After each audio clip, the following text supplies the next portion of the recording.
rẻ ngang và rẻ, rẻ như rau màu, rẻ như bò tấm. Gì cái gì cũng có. Tất cả chỉ với giá 39.000 đồng.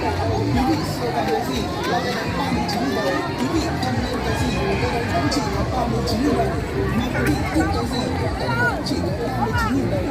Gì cái gì cũng chỉ có 39.000 đồng mà thôi. Hãy nhanh tay vào lựa chọn xem mua đi nào.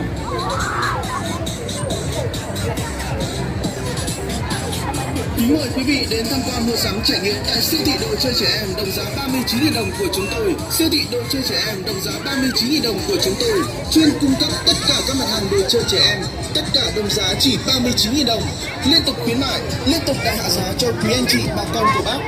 Kính mời quý anh chị bà con của bác nhanh chân lẹ bước đến với gian hàng đồ chơi trẻ em 39.000 đồng để xem và mua những sản phẩm đồ chơi trẻ em tốt nhất với giá thành ưu đãi nhất chỉ với 39.000 đồng. Vâng, chỉ 39.000 đồng. Gì cái gì cũng có. Tất cả chỉ với giá 39.000 đồng. Quý anh chị bà con của bác nhanh tay lựa chọn nào. Ai không thích bé thì ta té sang to, ai không thích to thì lò dò xuống bé. Chỉ với giá 39.000 đồng. Ô tô tàu hỏa, máy xúc, máy ủi, xe lu, siêu nhân, robot, xe tăng, cần cầu. Tất cả chỉ với giá 39.000 đồng. Ô tô điều khiển, vỉ câu cá, vỉ bác sĩ, vỉ nấu bếp, vỉ hoa quả cũng chỉ có giá là 39.000 đồng. Vì ô tô 12 chiếc, ô tô to chở ô tô nhỏ cũng chỉ có 39.000 đồng mà thôi. Dù ai buôn bán châm nghề, mua đồ chơi 39.000 đồng đưa về cả năm. Bà nào mắt kém tèm nhèm, mua đồ chơi 39.000 đồng mắt sáng như đèn ba pin.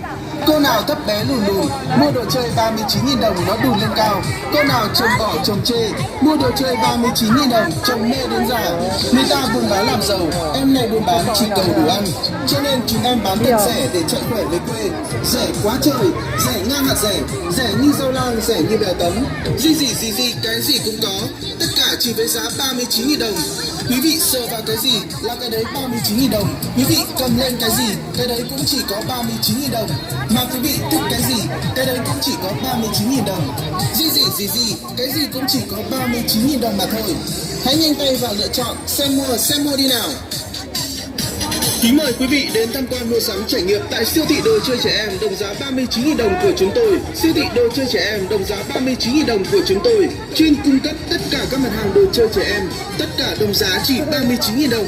Liên tục khuyến mại, liên tục đại hạ giá cho quý anh chị bà con của bác. Kính mời quý anh chị bà con của bác nhanh chân lẹ bước đến với gian hàng đồ chơi trẻ em 39.000 đồng để xem và mua những sản phẩm cũng có. Tất cả chỉ với giá 39.000 đồng. Quý anh chị bà con của bác nhanh tay lựa chọn nào. Ai không thích bé thì ta té sang to, ai không thích to thì lò dò xuống bé. Chỉ với giá 39.000 đồng. Ô tô tàu hỏa, máy xúc, máy ủi, xe lu, siêu nhân, robot, xe tăng, cần cầu. Tất cả chỉ với giá 39.000 đồng. Ô tô điều khiển, vỉ câu cá, vỉ bác sĩ, vỉ nấu bếp, vỉ hoa quả cũng chỉ có giá là 39.000 đồng. Vì ô tô 12 chiếc, ô tô to chở ô tô nhỏ cũng chỉ có 39.000 đồng mà thôi. Dù ai buôn bán chân nghề, mua đồ chơi 39.000 đồng đưa về cả năm. Bà nào mắt kém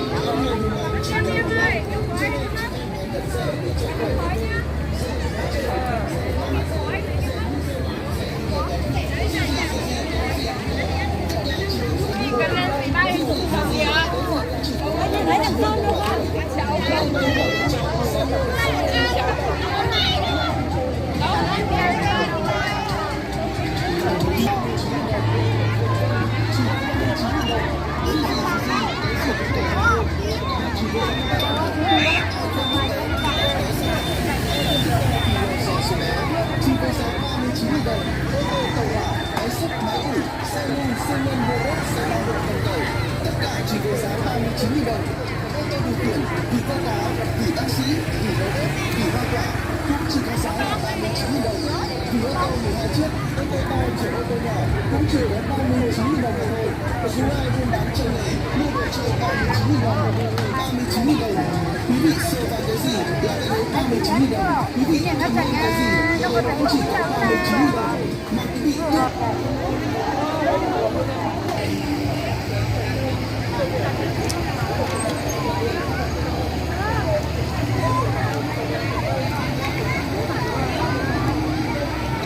thích đồng của chúng tôi siêu thị